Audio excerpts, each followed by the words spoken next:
Привет, киноманы! Вы на канале Shadow Tavern, и сегодня у меня для вас несколько отличных цифровых премьер кино. Инопланетное вторжение, научно-фантастические блокбастеры, безумные боевики и многое другое ждут вас в сегодняшнем выпуске. А в нашем Телеграм и ВК вы всегда можете найти свежие новости индустрии и интересные факты. Ссылки ждут вас в описании, подписывайтесь, устраивайтесь поудобнее и приятного просмотра.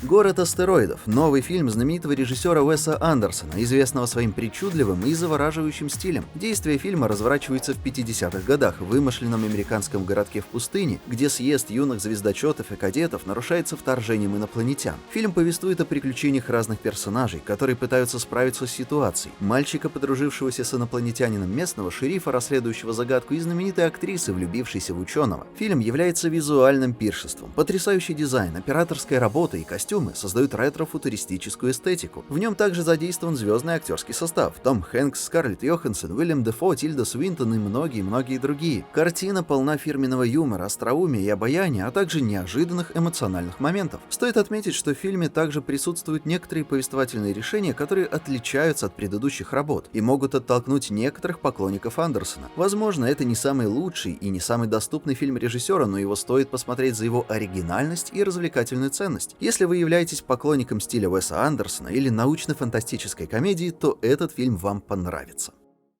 «Трансформеры. Восхождение звероботов» — новая часть франшизы, в которой появляется еще одна фракция — Максималы, союзники автоботов в борьбе за Землю против темного бога Юникрона, пожирающего планеты, и его слуг Терраконов. Действие фильма происходит в 90-е годы 20 века, когда Ной Диас, бывший солдат и специалист по электронике, объединяется с Оптимусом Праймом и Бамблби, а Елена Уоллес, стажерка художественной галереи, находит таинственный артефакт, который является ключом к победе над Юникроном. Фильм обладает множеством преимуществ: озвучка, экшен, ностальгия, развитие персонажей. Озвучка автоботов поражает. Персонажи оживают с харизмой, эмоциями, захватывающие, хорошо поставленные боевые сцены и, как всегда, поразительные трансформации и способности трансформеров. Фактор ностальгии очень силен, поскольку фильм отдает дань уважения эпохи 90-х и сюжетной линии войны зверей из мультсериала. Из очевидных недостатков: сюжет, диалоги, продолжительность. Сюжет предсказуемый, шаблонный, повторяет структуру большинства фильмов о трансформерах: найти артефакт, остановить злодея, спасти мир. Диалоги — откровенное клише. За исключением этого, «Восхождение звероботов» — забавный и увлекательный фильм, который выполняет свои обещания по части экшена и зрелищности, и долгожданное дополнение к франшизе «Трансформеры», которое понравится как фанатам, так и новичкам.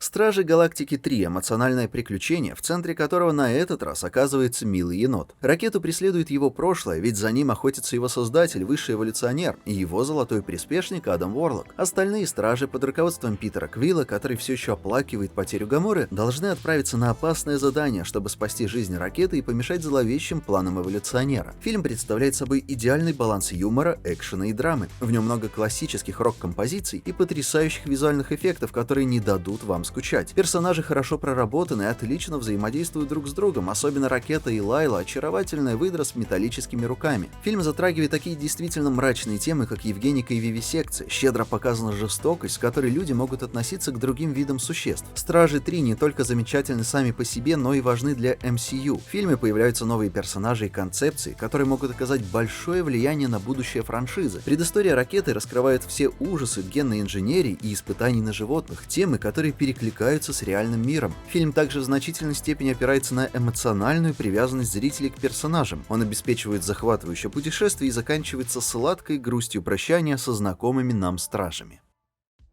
«Криминальный город. Разборки в Пусане» — третья часть франшизы «Криминальный город», в которой Ма Дон Сок играет Ма Сок До, жестокого и неумолимого полицейского, охотящегося за бандитами и коррумпированными копами, занимающимися торговлей наркотиками. Действие фильма происходит спустя 7 лет после событий второй части. Ма Сок До расследует дело об убийстве, которое приводит его к синтетическому наркотику Хайпер, за которым охотятся разные группировки, включая безжалостного японского убийцу и хитрого наркобарона. Если вы ищете динамичный и увлекательный боевик с большим количеством комедийных моментов, злодеев и драк, то «Разборки в Пусане» самое то. Фильм не пытается создать что-то инновационное, а скорее следует формуле, которая сделала предыдущие фильмы успешными. Сюжет достаточно простой и необоснованно запутанный. Многие герои борются друг с другом в поисках наркотиков, предавая друг друга по пути. Фильм не уделяет много времени развитию персонажей и эмоциональной глубине, а основное внимание посвящено экшену и юмору. «Разборки в Пусане» — это забавный и захватывающий фильм, в котором Ма Дон Сок пробивает себе дорогу через преступников. Это не тот фильм, который бросит вызов вашей сообразительности выразительности или удивит вас, но он развлечет и заставит смеяться. Понравится как поклонникам франшизы «Криминальный город», так и любителям комедийных боевиков в целом.